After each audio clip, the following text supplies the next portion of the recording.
right, so we're here. It's Political Voice. My name is Moses Humphrey. And yes, of course, it is Democracy Day in Nigeria. Today, 30 years ago, more than 14 million Nigerians trooped out to cast their ballots and elect new representatives as well as a president. Now, the presidential election took place on June the 12th in 1993. But 2 days later, the military government of President Ibrahim Babangida annulled the vote.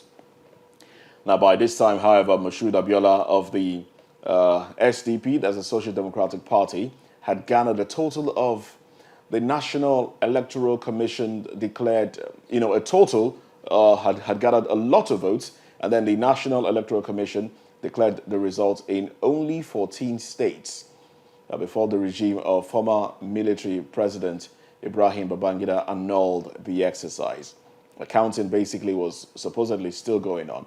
But by this time, the Social Democratic Party's Moshood Abiola was already in the lead with his against his rival Bashir Tofa of the National Republican Convention trailing behind him. Now, Nigeria's political landscape has since changed.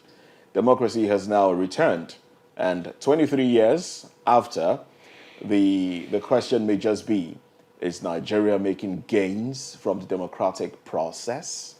That's the big question.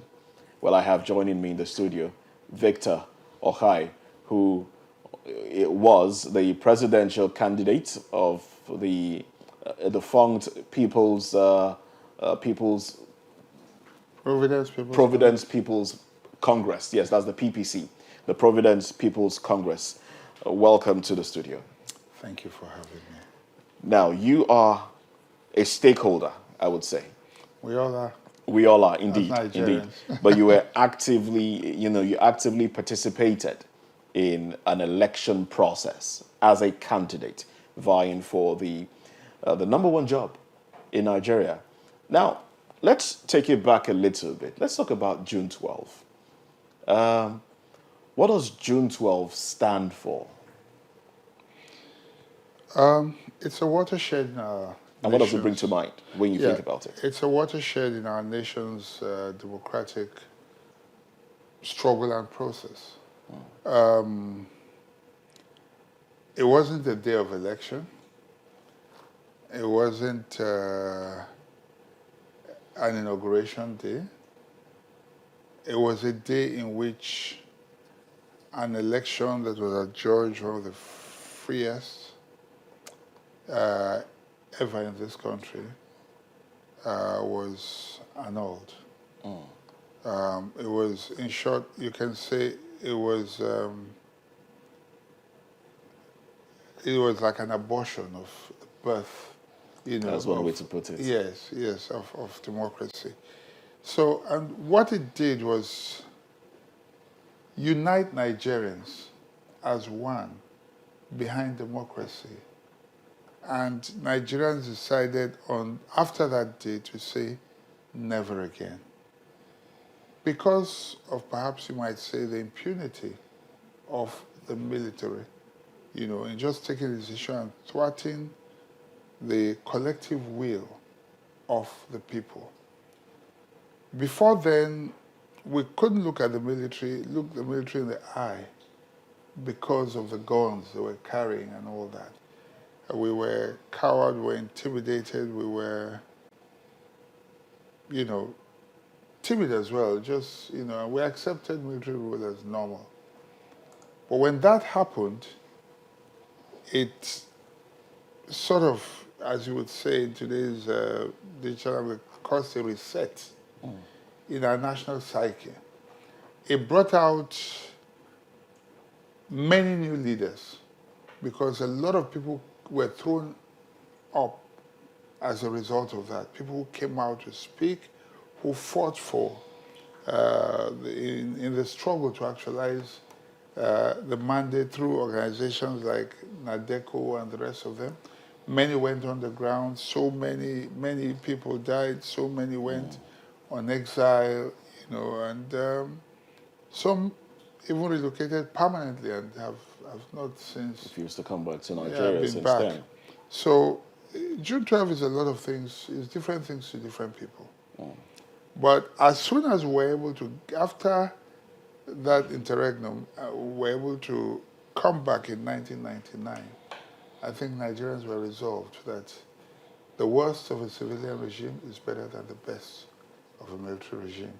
So you might say that June 12 represents a moment in our history when we decided as Nigerians to say, we will take charge of our own destiny. You might call it our second independence.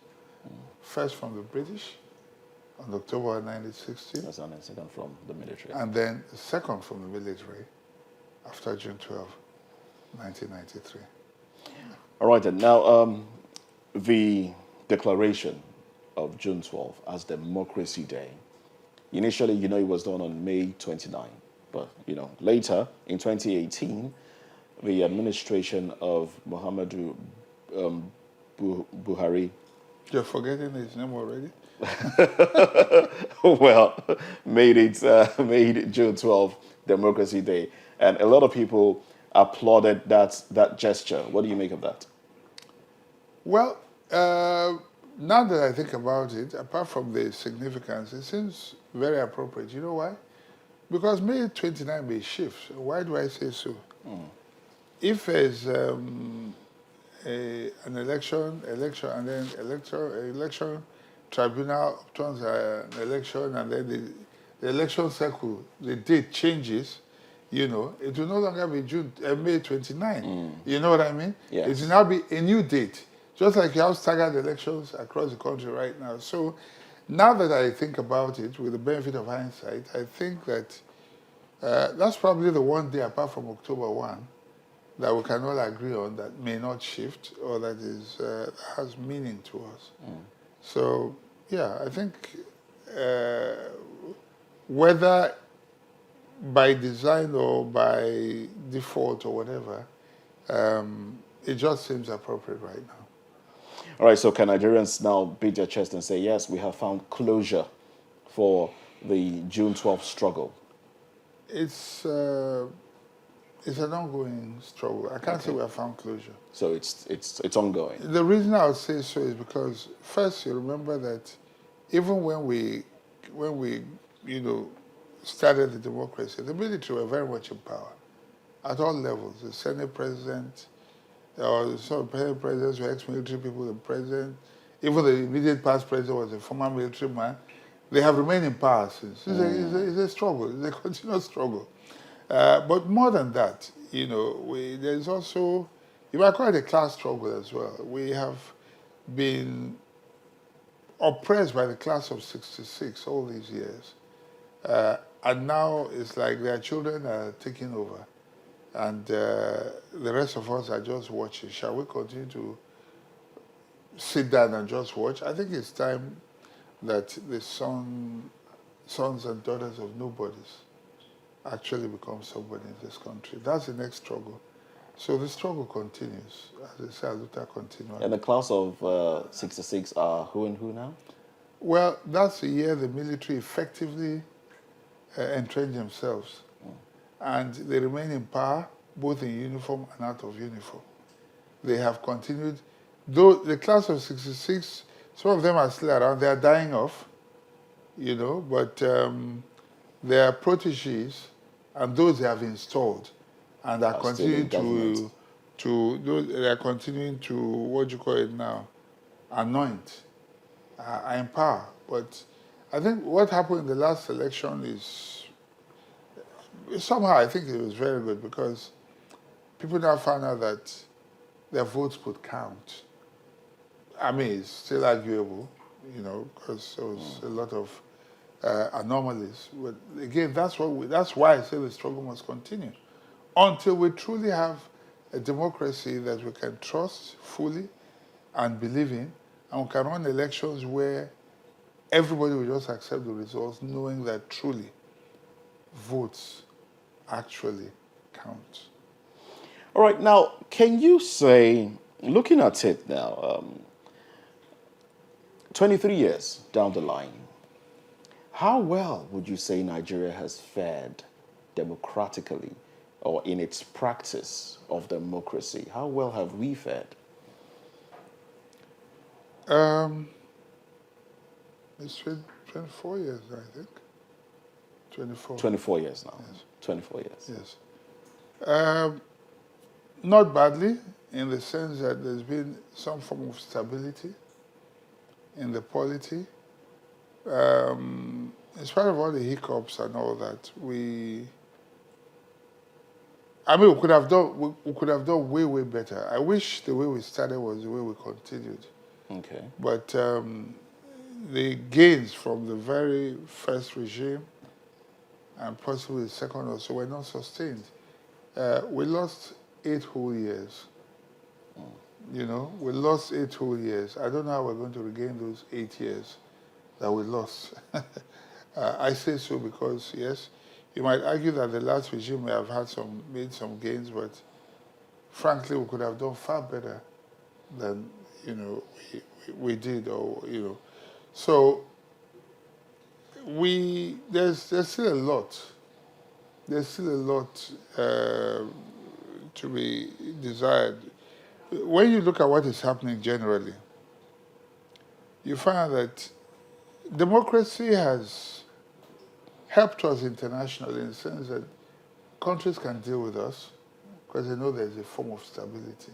Okay. What that they can relate with as well. Yes, you know, so to that extent. But what we need to do now is consolidate. Government after government should not just come and then scatter what's been done before, but consolidate and move to the next level. And when new administrations come in, from the moment you are sworn in, forget your party. I'm not saying forget it totally, but what I mean is you are now president or governor or local government chairman of your constituents, okay? And if you look at it that way, go out there, get the very best, and bring to your team, and run an inclusive government where you can build unity, cohesion, and, you know, deliver on your mandate, you know. But if that is missing, then we have problems, and that seems to be the case, you know, half of the time, you know, with some of these regimes as soon as they come in and all that. But I'm full of hopes. As the new regime takes over, I'm not judgmental. I'm not. I don't know what to expect, but I'm just hopeful that they would learn from past mistakes and then give us the very best. Now we've had issues with utilizing our mineral resources. That has been a conversation that has been ongoing Since forever. You know, and I don't know how democracy has helped to make the system diversify in such a way that everyone that is capable can get involved in the mining, in production. How do you think democracy has you know, helped to diversify the system? Has it so far? Well, the good thing about democracy is, hopefully, and I hope that happens this time around too, that people can talk and not be hounded.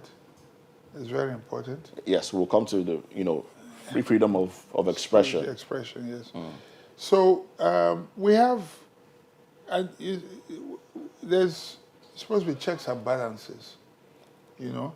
If we look at our mineral resources, it's quite a lot. I look at a state like Zamfara, for instance. My opinion, I don't have the facts, but I think that what we have in Zamfara can make us richer than, Zamfara alone can be richer than South Africa. But guess what? Private propeller jets are flying in and out of Zamfara almost on a daily basis, cutting away this mineral resources. And nobody seems to be batting an eyelid. And that's the reason, you know, why you have this banditry in that place. What you actually find is people fighting for territories. Okay? If what is good for the goose, they say is sauce for the gander, I don't see why we cannot, if the Niger Delta is being exploited, why the resources in the ground in other parts of Nigeria cannot be exploited for the greater good of Nigerians. All right, then. We'll hold our thoughts as we'll take a break. When we come back, we'll continue with the conversation. Stay with us.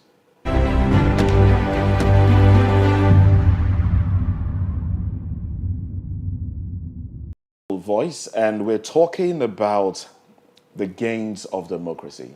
And I have with me in the studio one-time presidential candidate of the Providence People's Congress, that's the PPC, Dr. Victor Ohai. And we're taking your view on this now. As a player, as a one-time player in this sector, you did say earlier that the old dogs have held sway in governance in Nigeria. But we've had a bill, the Not Too Young to Run bill, that was promulgated some time back. How well have we done in terms of achieving that? And let's also tie that to women participation in politics. We still have dwindling numbers. What can we do differently to, make the numbers of women participating in politics come up? Two questions in one. I'm going to coin a language now. Baba Sokwe crazy.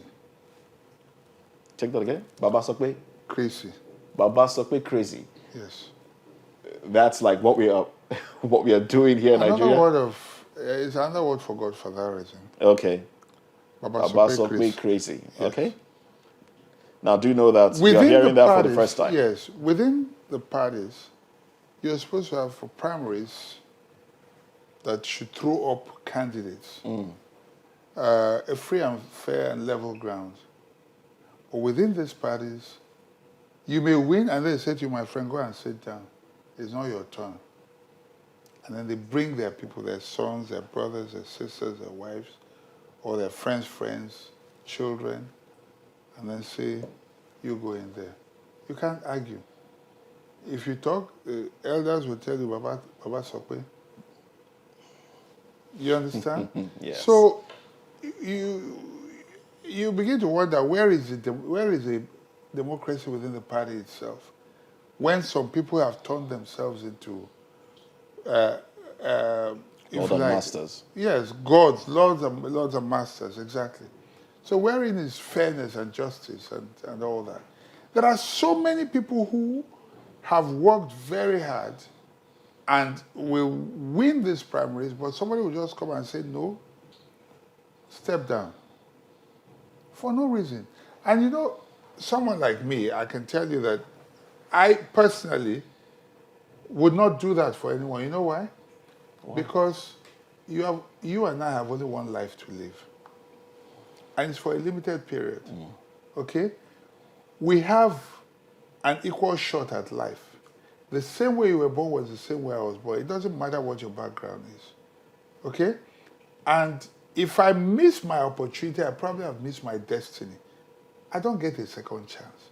And at a certain age, it becomes even more difficult. When they say to you, no, go and start from the beginning.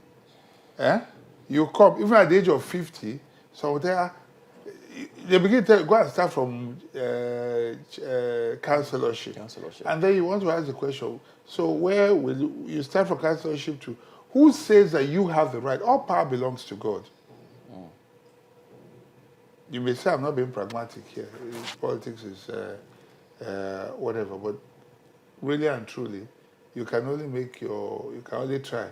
I heard that my wife was telling me this morning, I haven't watched the video yet, but she saw it, so I believe her. You mean the president's speech? No, not the president's speech. That Kalu was crying. Oh yes, that one. You saw it? Yes, I did. He was talking about all he had contributed, everything he had done. And all he has been put through as well. Yes, exactly. So it's not by your effort. Do you understand what I'm saying? You may put in all that. Or maybe his frustration is that he's a victim of Baba Sokwe as well. That could also be it. You know what I mean? So which means there may be some godfathers somewhere who pull the strings and decide who becomes and who does not. So maybe that's it at the end of the day. So he's frustrated, he's a victim of it as well. And there are so many others like that. Some people will decide whether you rise or do not you know, and it's wrong. It is a bane of our democracy. People should have an equal shot at, you know, contesting, go out there, market themselves, and if the people accept them, they should let the will of the people speak and not what the mandate, as we know happens, All the time. Yes, all the time. Now, you're talking about letting the will of the people speak. So I forgot to mention women, but what I said applies. Oh yes. Go It ahead, applies please. to both men and women. The thing is, for women, unfortunately, they are their own worst enemy, if you excuse my putting it that way. Women have the numbers, quite frankly. If women were to come together, they would turn things around. You know, they have the numbers, but the problem is that they have never really been able to come together. The idea of saying, you can do ministerial positions and all that, but you can't do it with elective positions. You can't say you must elect. It's a people's choice. You understand? But what I think should be done is give everybody a fair chance. Whether it's a man or a woman, don't say because she's a woman, you cannot allow, she cannot contest. It's not proper. She's a human being like I am, like you are. You understand? Has only one life. And I keep arguing. If anybody says there's reincarnation, take me to where you were living before and knock on the gate and let's see if they will open the door for you. Yeah. All right, okay. Very soon we'll be able to take some excerpts from what the president said this morning, some parts of his speech there. But he did say something, in line with what you have said as to having only one life and, having opportunities to do what you want to do in terms of pursuing your dream, if part of it is winning electoral positions. The president did say that he said something in the lines of, for those that have lost elections now, they can always try again next time. And for those that won, for those that lost, they might win next time. For those that won, they might lose next time. It doesn't point to the fact that there's always a next time. And democracy is such that if you don't perform, you see, there is a possibility that you may not get back into office next time. It's okay to say so. That sounds fair to me. No, it's okay to say so when you are on the winning side. But it doesn't sound funny when you are on the... When I say losing, I'm not talking about losing election. When you're holding the short end of the stick, it doesn't sound funny at all. Okay? If you're beating fair and square, you know it deep down in your heart, okay, there's a next time. But if this was your time, for instance, like he said, Emiloko, it's his time. And then other candidates, Atiku and Tinubu and Obi, are arguing that it is their time because they both claim they have won. I don't see how 3 people could have won. Only one person could have won. So, but be that as it may, I think that, there must be a moral ground for making statements like that. When you say that you want, it's okay, chill, next time and all that, if there is fairness, nobody minds. And that's what I would like to see in our polity. If there is fairness, if votes count, then it wouldn't matter. It's a good advice, and I think that people should listen to it for the sake of peace and all that. But you must, in making a statement like that, it's always important to come from a high moral ground, so that if you're coming for equity, you must come with clean hands, It's not to say whether, I'm not necessarily alluding anything, but I feel that the nation is agreed right now, even if you want to make a statement like that, it sounds like the right thing to say. But the statement I think we should be looking at is how to unite and what he should be doing, rather what he should be saying, is looking for inclusiveness, assuaging tempers and temperaments, and managing what he should be doing. I'm not interested in what he has actually mentioned inclusiveness. Everybody coming together. I don't want to hear. I want to see actions on ground. Talk is cheap. With politicians, we hear all the time. But you're also a politician. Say? You're also a politician. No, but but when you get there, then people will see the difference. Okay. So when one So gets there are here, people, different no, but levels to obviously, it. everybody. Politicians who are See, the thing about politics, and I say this to people, is you can't really effect a change that much unless you have power. okay. Okay? And to get power is through political office. You may argue in your own little corner you can do what you can. I agree. But if you're a managing director of a company, your own private company, that itself is power. If you don't have it, you can't effect any change. Do you get what I'm saying? So you need, that's why people contest for elections to get it. Now, the individuals going there, what kind of change do they want to see? And what do they have in mind when they go there? Are they sincere, about making things better for people, or are they there just to make things better for themselves? That's what makes a difference. Are they posterity-minded or prosperity-minded? Okay? There's a difference.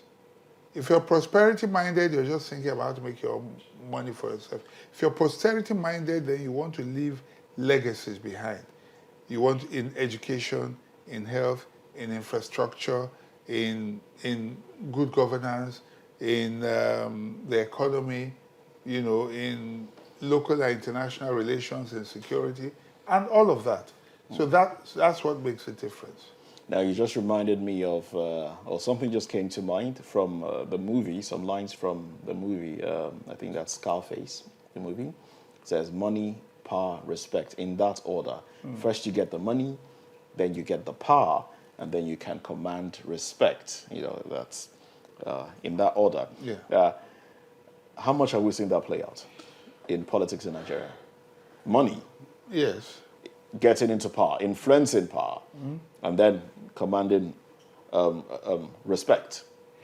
Yes, to a very large extent. To a very large extent. Yes, I say so because that was what influenced MK Abiola. In fact, a lot of people don't seem to realize the turning point was when, I don't know if you know, there was an incident, the saga. I have asked you. The Mad Dog saga. MKO's family had went out. There were the wife and kids, some of them. They went for an outing and then they were harassed and beaten by Air Force men. And when MKO heard it, he was very angry. It was in the papers all over. And then MKO called the chief of air staff and said, see what your boys did to my family. And the chief of air staff said, Chief, don't mind these boys. They behave like mad dogs. And so that he just watched it, he just dismissed it with that simple thing, and it made headlines, mad dogs. Okay? Now, what are the implications of that? At that point, MQ realized that money is not enough. The man with money can be wiped out in one day by the man of power, the man with power. Even Dangote can be rendered. There's no word like that, but you can have businessless. It can be driven on the ground by the man in power. Okay? And then he decided to seek power. Because he found that the money was not enough to get him the respect. So he needed power. In the pursuit of power, there's some things I don't want to analyze here. It might just Please go ahead. Please go ahead. No, it might create... No, it's okay. Go ahead. In the pursuit of power, he also broke some rules. Okay. IBB was his very good friend. Very, very close friend. And, if you're in power, there's some things you don't play with. Money, women, and power. A man will not compromise or share them without his permission. Okay. Okay. Without his permission. Unless he gives it to you. If you make an attempt, directly or indirectly, you can be sworn enemies. Okay? Your wife, if today you pass on, maybe you are 90, you pass on, whatever, even at that very old age, and hear that your best friend it's better a stranger. You don't want to hear somebody, true or false. True. So true that. there are some things you don't... same with money. There are people who don't play with money. You can do it, but don't play around. Friendships break. They break because of money. Yes. The other one is power. In fact, that was even more dangerous. So everyone is saying, look, go, leave, blah, blah, blah, blah. And you go to him and say, my friend, I want to take over from you. I need your blessings. No, but you need to, I think you are skipping something. What am I skipping? I need to understand how the money, women... You don't. No, I'm not putting all three. Okay. I'm talking about broken. The main rule he broke was that of power. Okay. I just said there are three things that you don't... Okay, so you broke the rule of power. Power, yes. And then you go, you say it's like a man is terminally ill and his best friend is coming to him and saying, bros, when you go, can I marry your wife? I'm interested in taking over your wife when you go. How would you feel if you were the one? I'm asking you. Well, okay, now you're throwing the question to me. Well, if you consider the fact that you want a better life for your wife, and rather than have any Tom, Dick, and Harry take advantage of her, you can... If it came from you, it's different.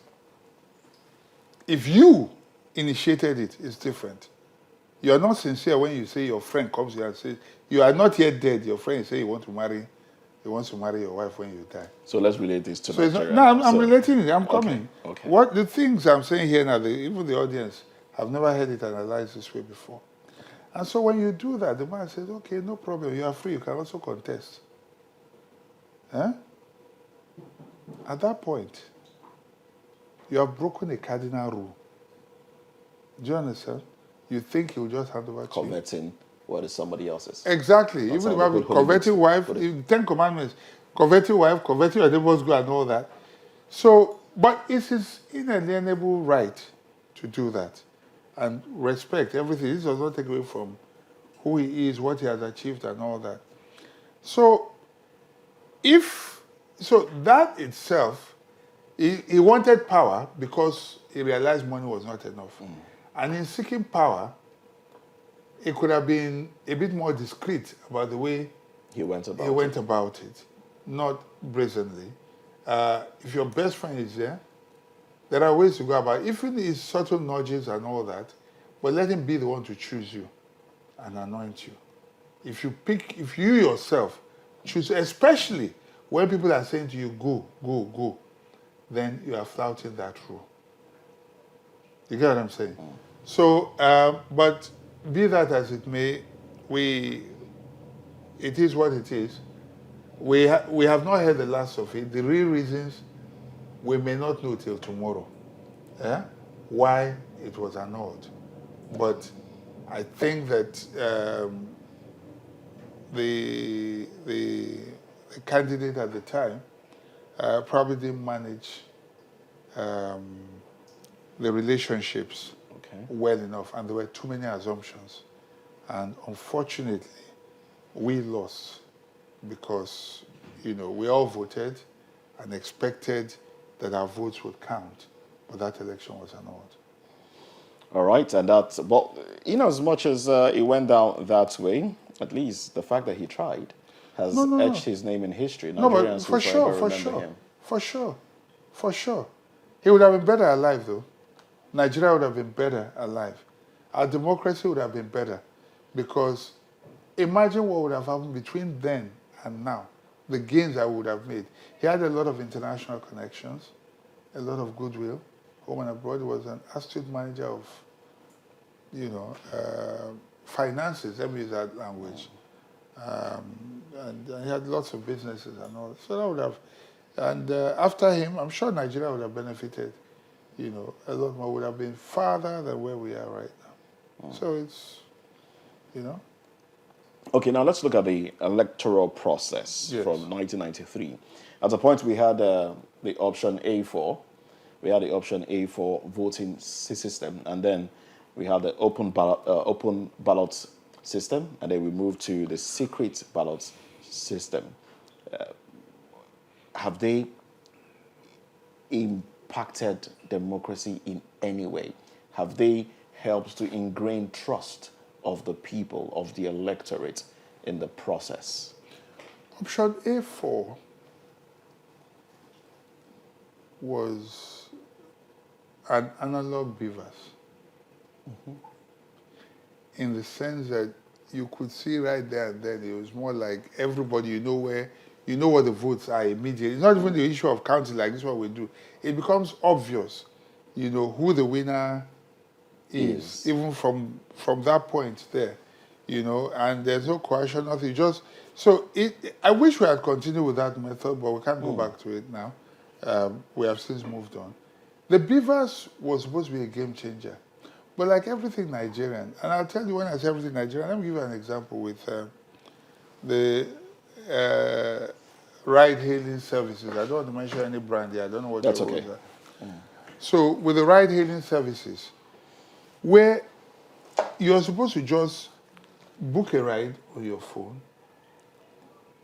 the amount is there, where you're going and all that. But the Nigerian driver has decided to change the rule. When you book, he said, look, I'm going offline. Especially at the airports. He said, yes, they may have said this, but this is what I'm going with. And I wonder, so why are we using this? We can't even be honest about the simplest of things. The app is giving you business. You want to rob the app of business. There's an agreement. This is supposed to be the amount. The Nigerian is saying, no, he wants to change and bend the rule himself. It's a problem we have. It's so endemic in the system. We really need, in this country, an ethical revolution. Seriously, it's a big problem.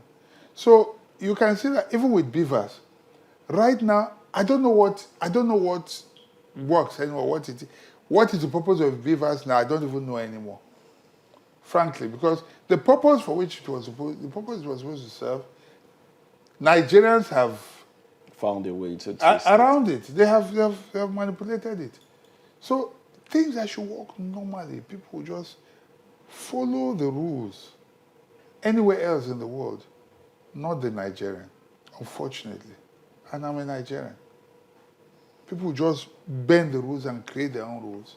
So I'm sure the white man and the makers of the beavers are shocked. They thought they had a foolproof system. But they did not reckon with Nigerians and what we were capable of doing. So I don't even know what works anymore. Well, option A for beavers, no beavers. I don't know what works anymore.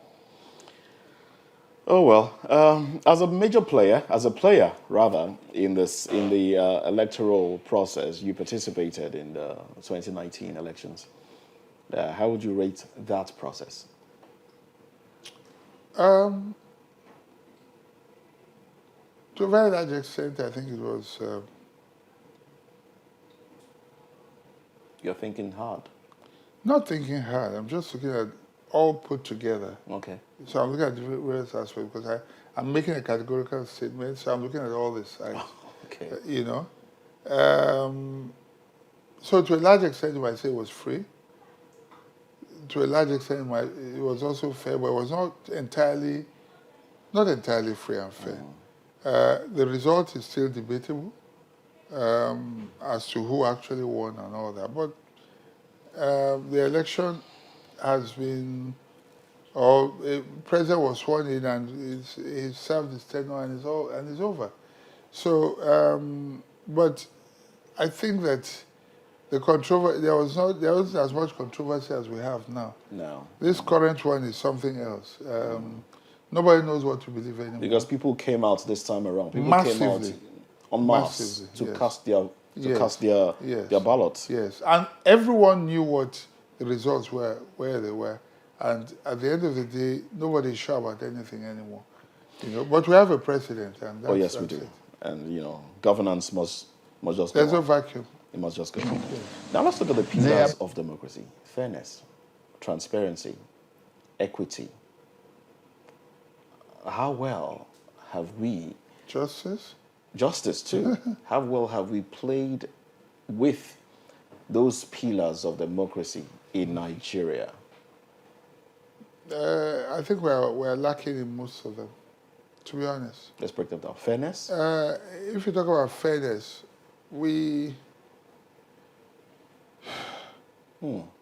He takes a deep breath. Yes. I describe it there. So, if you talk about fairness, well, the fact that we can just, I don't know, in terms, Doesn't are we seem talking like about the electoral process or just governance generally? the electoral process. In terms of the electoral process, I can't say, I would say we are lacking in most of it. In terms of Okay, transparency. transparency is Not even there. no, it's what we have is opaque democracy. You can't see through. You know, there's a lot of things that are shrouded. You know, it's supposed to be an independent electoral body, but I doubt that it is truly independent.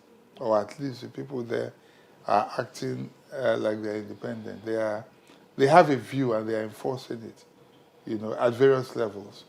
So transparency, also we are lacking to a very large extent. Justice, we'll look at the judiciary and see what comes from there. Well, we In some places, to a very large extent, I would say we get justice in some places. Yeah, okay, yes, I was So going to say it that depends too. on whose court you are before. So we have seen justice at play. We have also seen miscarriage of justice as well in some places. But they are the judiciary, what can we say? The final arbiters, only next to God. So after them, the next thing to do is to go to God. There's nowhere else to go to. What's the other point you mentioned? Those are the fairness, transparency, equity. Yes. Equity and justice. Equity. With the babasopecracy, we have an issue. It may not be general. So you can say in isolated cases, there's no equity. In some places, you may have a level ground where people can compete and whoever wins, wins. Okay, now, don't you think, or do you think that the presidency or the president appointing the leader or the chairman of INEC plays a role in how the electoral process goes, especially if that president intends to run for a second term? What should we do better and differently in terms of appointment of the person who heads the Independent National Electoral Commission? I wish that people grew through the ranks in INEC. Then they'll have a better grasp of how it's not done. just grasp, but that they are not beholden to the president. If one person leaves, the next person takes over, you know, in terms of hierarchy. You understand? Okay. And that the president has nothing to do with it. Then the person knows that, look, I don't owe my rights to any president. I owe my rights to my career, how hardworking I am. If the chairman retires, the next person takes over and all that. Whether they want to call it DG or whatever, as the case may be. So that way you find that, yes, they may be civil servants, but they are not beholden to anybody. They go defend their budget before the National Assembly, come back and implement. You get what I'm saying? But if a president appoints, consciously or unconsciously, whether you like it or not, you feel obligated. You feel, I mean, it's like, wow, me, chairman of INEC? Wow. Thank you, sir. Thank you, sir. Thank you, sir. You know what I mean? You can't look the same man in the eye tomorrow and when he says, boy, what's happening in, let me mention a defunct state now, Gongola State. There's no more Gongola State. Or what's happening in Midwestern State. You won't do that. So we've got to look for ways of truly making our institutions that should be independent, truly independent, so that the process of succession and all of that, and when I say succession, I'm not talking about the kind of thing that is in NNPC where the first 12, 13 or 14 officers are from one region, which means that there is no chance for any other region for the next step into that position. position. Yes, for the next 10 MDs. it will still be the same set of people. That's not right. Except they retire them. Yes, because you want to ask yourself, where is the federal character principle that was supposed to checkmate all of this? How did that happen? Under whose watch? As Nigerians were watching and that happened? You see, what people need to realize is that these things can be reversed. And the same thing can happen again. If the North does that, tomorrow, as it is today now, a Yoruba man is there, and he decides to do the same thing, puts Yoruba people from number 1 to number 13 across the Yoruba states. Then an Igbo man enters tomorrow, puts the whole, we will just mess up the whole system. That will take us forward as a country. So nobody should look at it and say, no, don't talk about it. No, it's not fair. It's not right. It's not right. You know? So what I'm talking about is true independence, following principles of federal character, and then meritocracy. So if we do that, then we'll have a truly independent INEC. But as long as you make the appointments, what do you expect? All right. Now let's look at the Constitution. The Nigerian Constitution has been in contention for a long time. Nigerians have said, we, the people of Nigeria, did not come together to write that Constitution. But that's what we are having to work with. Do you foresee a revisit to the Constitution? And maybe we've had sections of it changed, but some would say it has been to benefit whoever is at the helm of affairs, whoever wields the power. Is there a possibility that we can revisit it and then maybe proper restructuring looked into? In fact, the president's inaugural speech, I did hear restructuring. Something he's been hammering on all these years. In today's speech, I didn't hear restructuring. And it just tells you what power is about. Permit me to just expand a little on this. Go ahead. You know, when you criticize, okay, but when you are holding the power, you don't want to share it. Before the president got into office, we must restructure the country, the regions must be powerful, they must have this, that. I expected that from day one. That should have been in that speech. But you know what? People, I told you 3 things people don't share without their permission: money, women, and power. It must be that they want to give you. Now that, you know, he's in control of the federal structure, I don't think he wants to whittle down his own power. Do you understand what I'm saying? So all that talk, it will not be, I don't see it happening during his time. It just tells you about how we are. We preach one thing, but when we get the opportunity, we practice a different thing. So. All right. Now, some would say that Nigeria will be better with a thoroughly representative government. MK Abiola had... Sorry, before you come to that, you know, just to round up on the issue of constitution. Okay. I don't think we need to change the constitution. The reason is that the procedure for making amendments are there.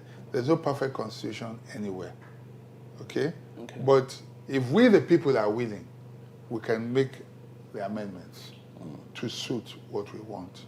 Okay. You know, yes, exactly. And nature. It's happening already. Electricity is now out of the exclusive list, railway and the rest. It's beginning to happen. You know, it will take a while. You know, there's no perfect constitution. I can't say that the people who wrote the Constitution of America in those days are smarter than we are in this 21st century. You know, we're obviously smarter now, but that constitution has been ruling them since. The British have no written constitution anywhere. Are you aware? Maybe not. They have no written constitution. So it's in their mind, in their head, and they, you know, so it's not about the document. It's about the willingness. I told you how the ride hailers app, Nigerians are manipulated. So if you write the best constitution, the Nigerian typically will find a way around it, which is unfortunate. I will repeat again, we need an ethical revolution. All right. An ethical revolution, but it has to start with charity, they say, begins at home. So it has to start with us as individuals. Yes. Most definitely. Now, let's look at the coinage, Hope. MK Abiola had Hope 93 program with a Muslim ticket. Today, the president has, who, of course, was a disciple of late Chief MKO Abiola, he has coined his Renewed Hope 23. Renewed Hope 23, also with a Muslim ticket. Question now is Nigeria politically mature for this renewed hope? Are we politically mature, and should we see a historical coincidence? There's no coincidence. I think the president has been deliberate in picking both the mantra he's using and in, appealing to those sentiments of 1993. He was a part of it. He knew how powerful it was.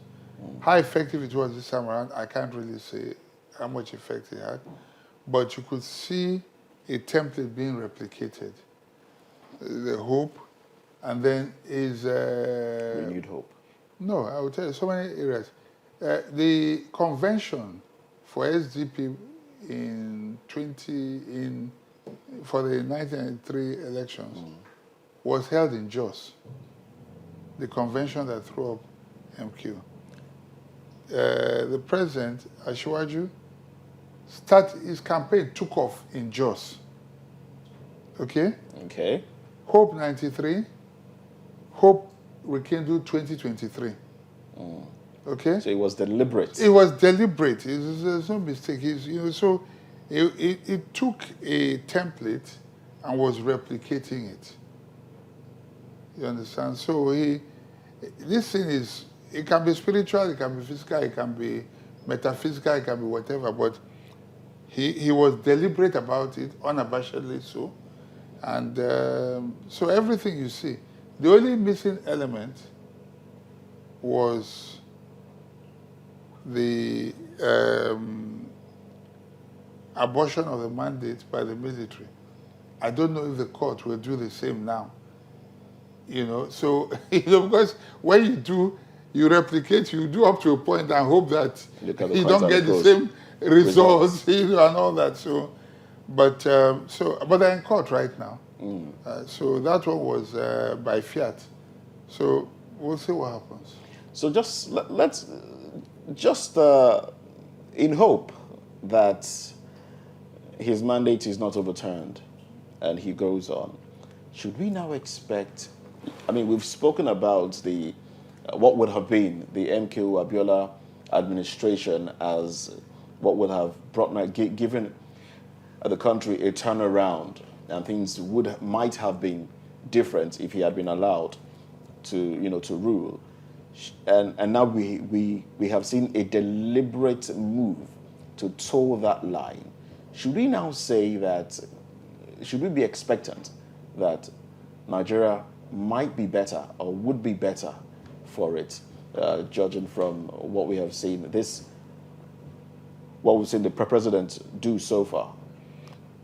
Incidentally or coincidentally, they're both accountants. Huh? Okay.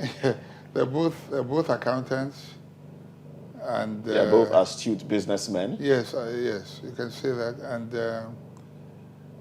there's more too, but let me just stop at that. Well, I would like to hear them more. They may not be. They have more in their brain than what comes out of their mouth.